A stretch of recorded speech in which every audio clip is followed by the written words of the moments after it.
What's going on, everybody? Mortem here, this time bringing you my review after 100% for Avernum 4, Greed and Glory, a recently released remake of the 2005 game Avernum 4, both from Spiderweb Software, with this one being the beginning of the second trilogy. But before we get into all that, review games after 100% all the time to set me apart from other reviewers on the platform, and while that does include the achievements, it also includes a lot more than that. There's a video linked below covering everything I go over, and my Steam profile is public and linked below as well. Now, in the case of Avernum 4, a few important notes. I did technically receive a review key for this, but as we are a couple weeks past its release date, I clearly didn't play it much ahead of time, and this is because it released right alongside a bunch of other stuff, and it took me a bit to get to this one. That said, I did actually back the Kickstarter that was done for this game as well, so I would have gotten a copy through that either way, and honestly this is the type of game that I would have preferred to pay for in either circumstance. But talking a bit more about the game itself, as I mentioned, the game was a remake of the original title, with that one releasing back in 2005, and that this was the start of the second trilogy. Now, Avernum 1, 2, and 3 originally started as the Exile series, which were then remade as the Avernum series in the early 2000s, before themselves being remade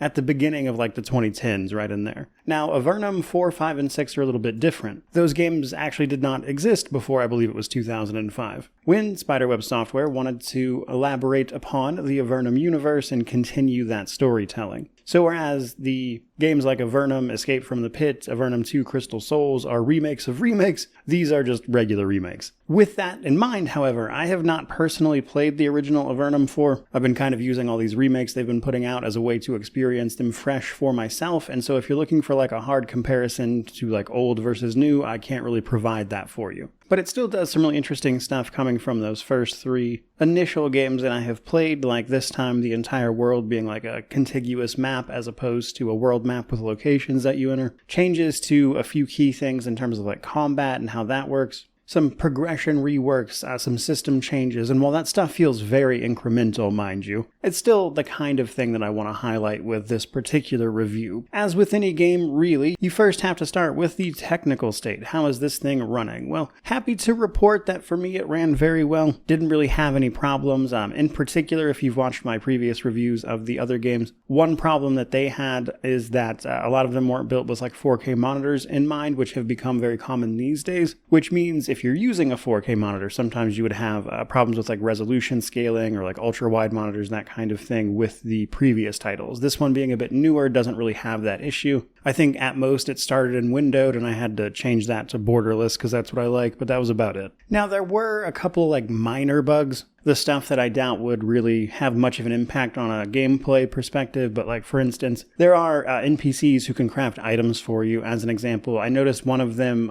would give you not the item that was described based on the description that you would click on, but it was for like a scroll, and those are a dime a dozen. So there's like little minor stuff like that, but nothing that I think would really hamper a proper playthrough. And if anything, thanks to things like the UI changes, the resolution, stuff like that, it's a bit, I would say, easier to play this one than some of the previous stuff, but it's really not wildly different either. Again, more incremental changes than anything else. Moving on a bit though, let's now talk about difficulty and the character editor. So this game does feature multiple difficulties, more or less what you'd expect, easy through torment. This changes things like enemy stats, which will then of course affect things like health and damage. On higher difficulties, they will even be able to use more special abilities, making them more dangerous generally, and it's probably what you'd expect from just difficulty settings in general. But as with all of the other Avernum games, it's important to mention that there is a character editor available from the main menu. This effectively allows you to do exactly what it says, edit your character in terms of like their stats and skills and stuff. You can do this to both take things away as well as add things. And with the difficulty options and this character editor, the game is as difficult as you would like to make it, really.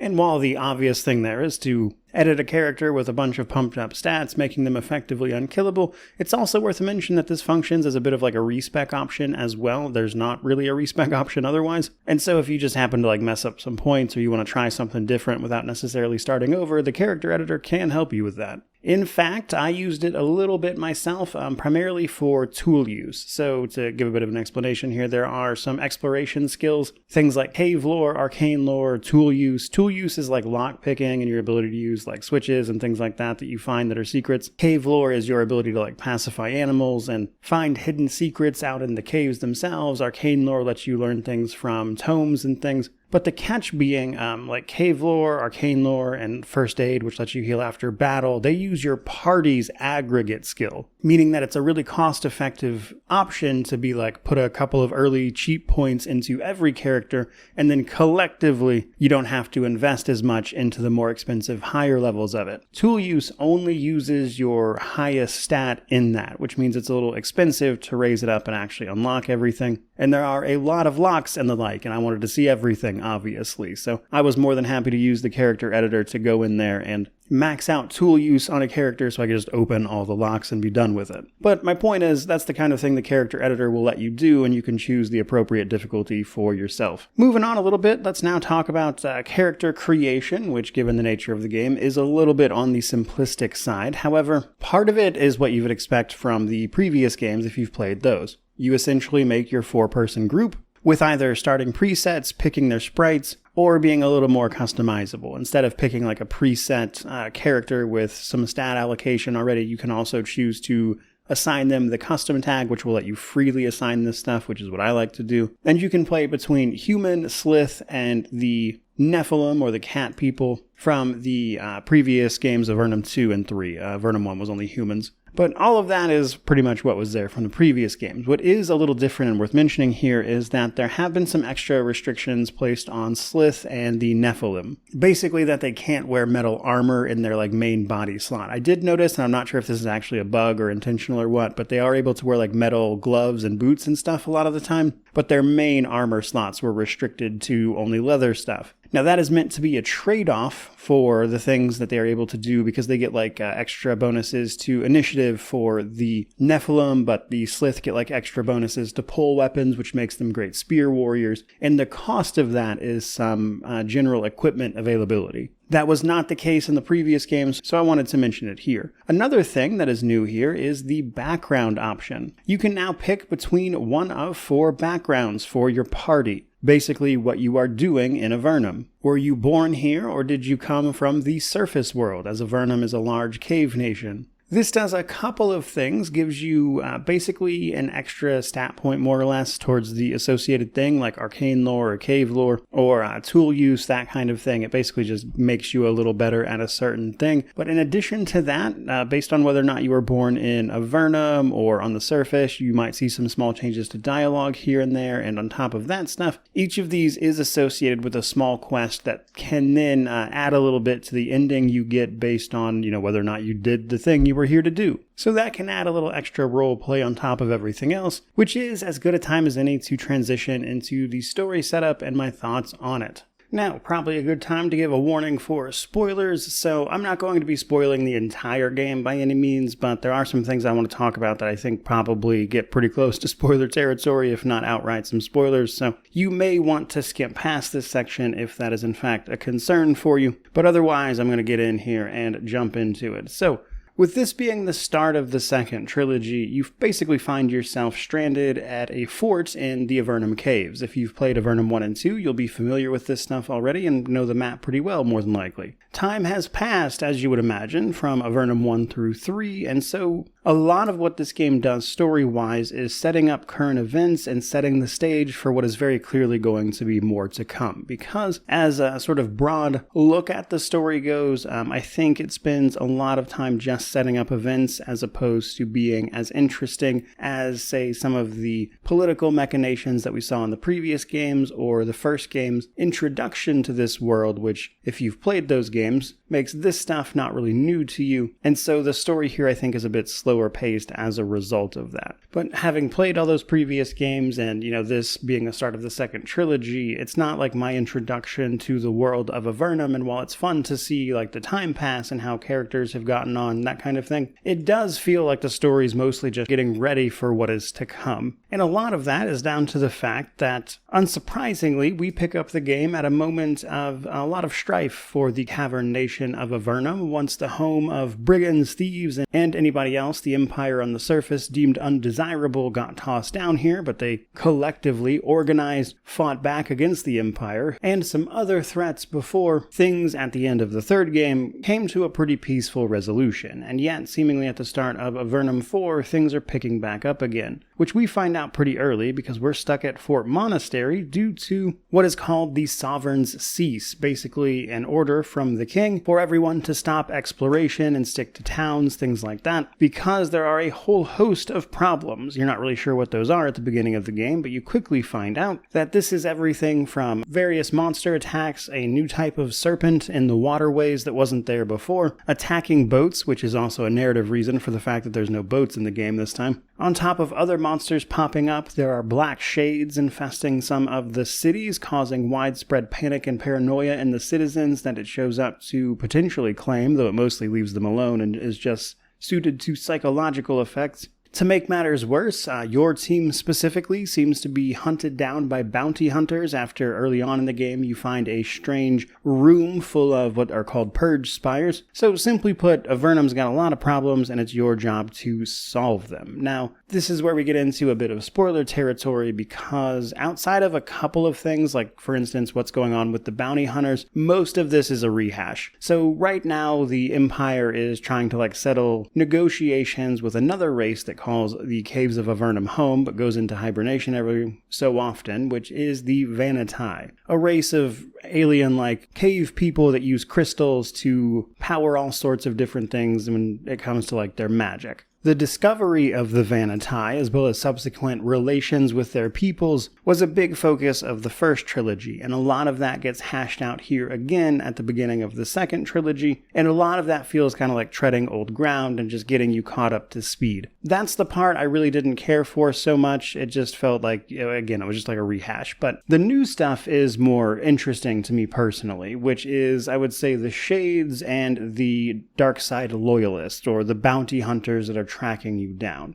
The Dark Side Loyalists are, I would assume just a setup for the future games, 5 and 6 more than likely. And without saying too much, basically the bounty hunters that are trying to hunt you down and kill you are much more than they would initially appear, and you don't really see a proper resolution to that little storyline in this game, and so I would assume it's going to come up again in 5 and 6. There was a wizard that also didn't see much of a conclusion in the trilogy as well, a guy named Garzad. But at the very end of this one, there's a potential resolution to what happened with him, but even the game's you're not entirely sure if that was actually him or not, so don't entirely know what to think about that one. And while the Shades were kind of different in the fact that they are protected initially from damage, and so you have to find a way to kill them, and then the effects they have on the towns they're in, they can even move between a couple towns, is an interesting idea, and it was fun in this game to see kind of how that worked, as that was a bit new. It's still kind of tied to the villains of the main story, and it gets resolved in this same game, so I don't think that's going to be an ongoing thing. I think the thing I'm going to keep an eye out are these loyalists, as I assume they are what is going to be part of the next couple of games. Now the catch here though is you don't have to deal with a lot of that stuff. There's really only one part of the main story that has to be completed, and the catch there is that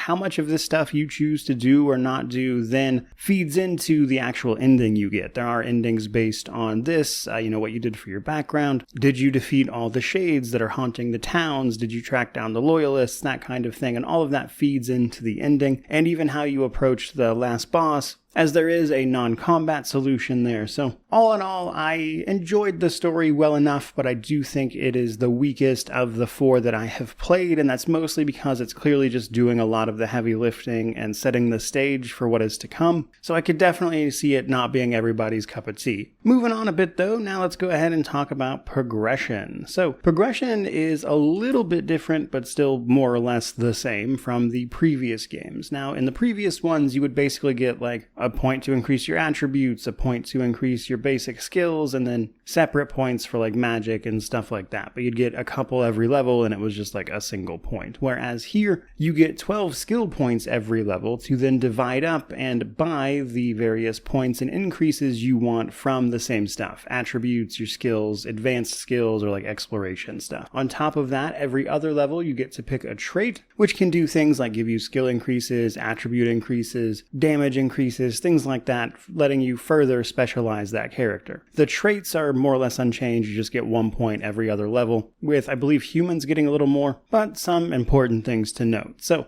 technically all of these cap out at like 50, but there's no way you're really going to reach that in normal gameplay. You can use the character editor to just give you 50, obviously, like I did with tool use as an example, but under normal circumstances, I would say like 15 to 20 in anything is a pretty high point for that thing. Now, in terms of like the attributes you want, strength for warriors, intelligence for your priest or your mage or spellcasters, that kind of thing, it's also important to understand the party-wide stuff for the exploration skills, your arcane lore, your cave lore, and your first aid. Those you want the cumulative amount on your entire party, which means it's usually better to spend a couple of cheap points early on each character rather than pump it all into one character, which is going to get more expensive over time. It's more efficient to do a few points on each, with the exception being tool use, which only uses your main person who does it, the highest level character, basically. The rest is kind of your specialization stuff. So if you want to do a warrior, strength and then melee weapons are pretty obvious. You might want to pick up things like hardiness, which will reduce incoming damage. But once you've got enough of that stuff, you start unlocking the ability to pick up the specialized skills with your skill points.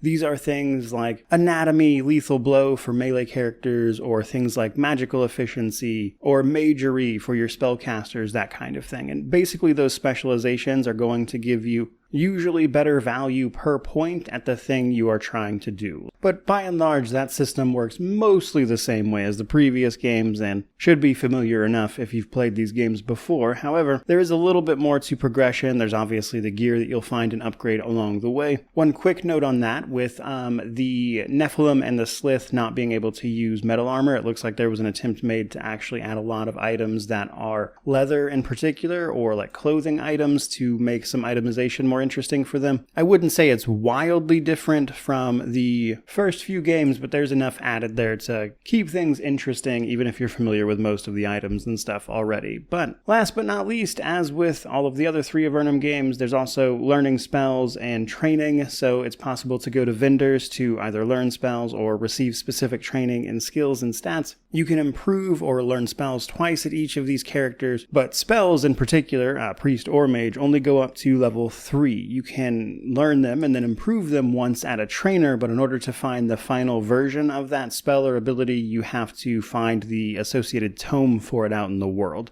And also have the arcane lore to actually learn from that tome, which will give you that final version. As spells get upgraded and stuff, they typically give more effects or apply extra bonuses or debuffs to enemies when you use them, that kind of thing, becoming just more generally useful, of course. So those are all things to keep in mind on the progression side of things. Now, for the gameplay and world, one of my favorite changes we get to talk about here is that, unlike Avernum 1, 2, and 3, the world map is a single big map with the locations kind of in there on their own, making the entire thing like a big contiguous area for you to explore. This is different from the other games, which had a world map, yes, but then you would go to world map locations and then sort of zone in and explore that area. Here, it's all one big, gigantic map. I wound up enjoying this a lot. I think it adds to the feeling of it being more of a world. Now, on the flip side of that, however, it is a game that is very structured in terms of how you explore the caverns. So the first few games were fairly open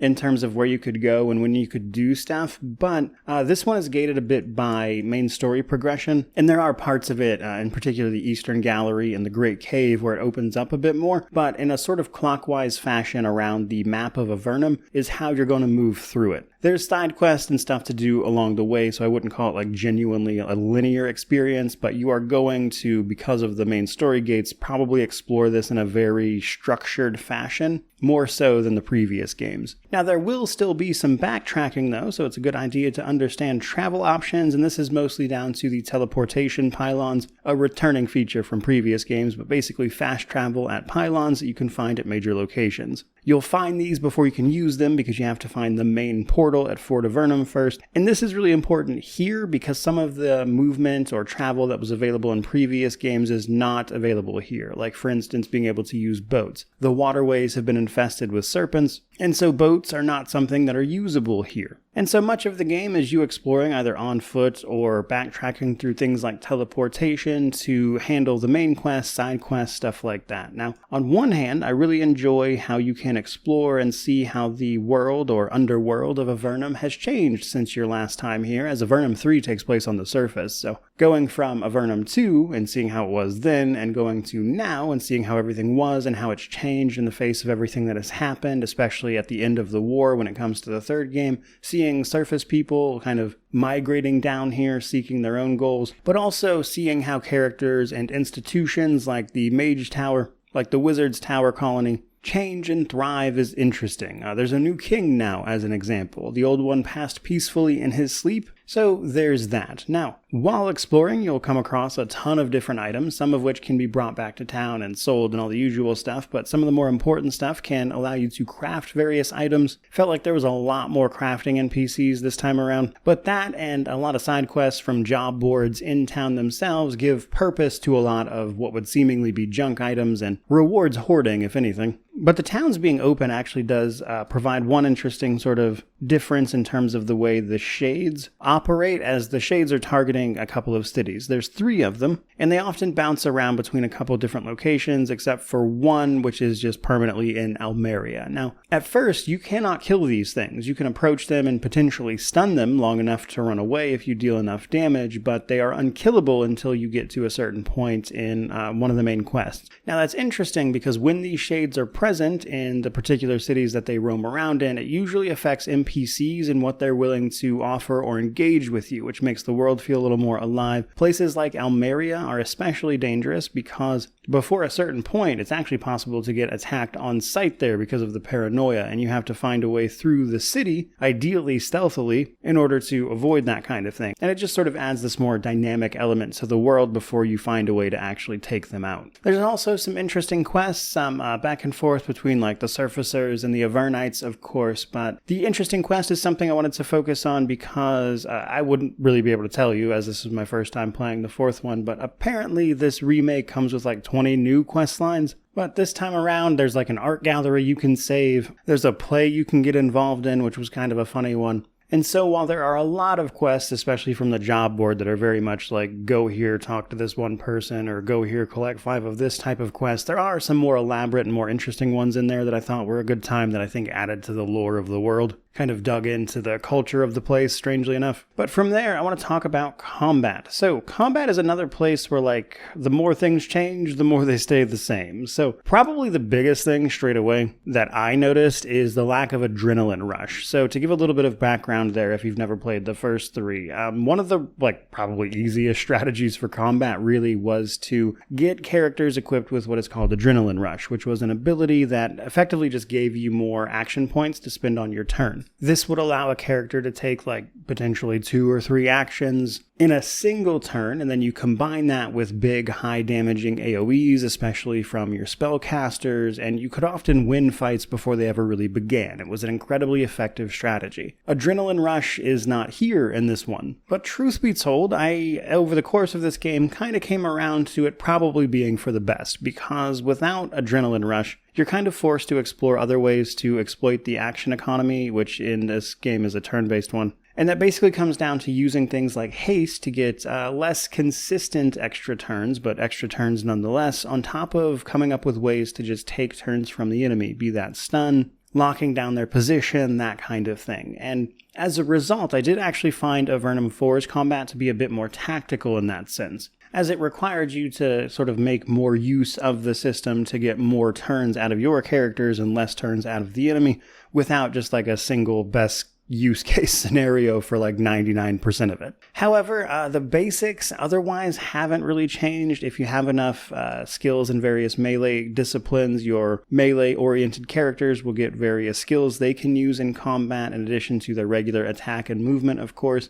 Your spellcasters can use the spells they've known and upgraded to target enemy spaces, things like that. It's, again, pretty by the books from what we've come to expect the other three in terms of basic mechanics. There have just been some changes that I think encourage different styles of play from what the first three did. Now, I would say probably the biggest thing that kind of encourages you to use, but I admittedly did not make much more use of, was actually ranged characters. So ranged characters are viable enough. I still don't love how it feels to play them personally, but compared to the original three, where they were a very, let's say, not optimal pick, they have a little bit more place here, I think, even if they're still not to my personal taste. The other thing I wanted to mention in combat, though, is that this game plays around a lot with things just not being permanently something you can kill, and you having to find ways around that. This is not something that is unheard of in these games before. I have experienced this a few times previously, but in particular, it comes up with, obviously, the shades that are infesting the towns. You gotta find a way to get through their shield. There is a quest in an area called Mortismal, which will be familiar enough if you played the other games,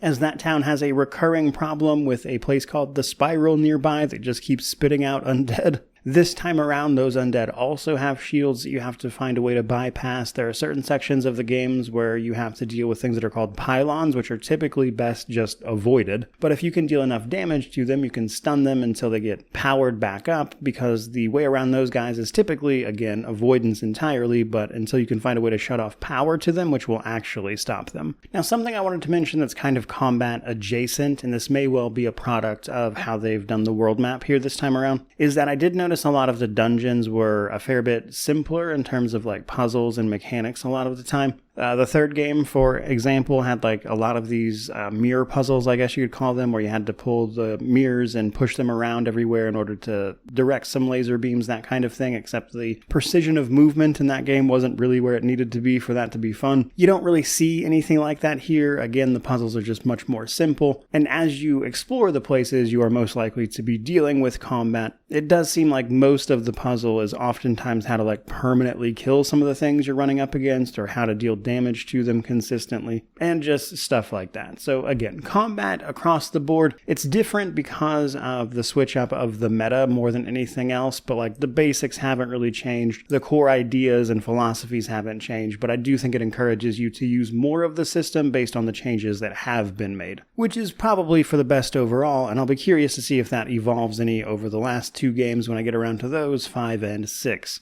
But that is going to bring us to the Steam Deck section now. The Steam Deck rating for this is unknown currently, so allow me to be the one to tell you it's probably going to get the label of playable if it ever gets an official rating. This is because it does not have controller support, which is probably the main thing to mention, which means if you want to play this game on the Steam Deck, you're going to have to either map out the controls yourself or use a controller layout somebody has graciously added to the options. But keep in mind, the controls are basically going to be a little bit weird. On top of that, a lot of things like the text and stuff on screen is likely going to be a bit too small, and Steam is a real stickler about that kind of thing. But that's basically it. This game is obviously not something that is going to tax a system like the Steam Deck, and so if you can get past that stuff, you should be more than okay to play this. It's not the kind of game I would personally like to play there, but you can in fact do so if you are diligent enough. Which brings us to our positives, negatives, and then we'll wrap this thing up. So on the positive side of things, I really like what they did with the world map here. That was cool.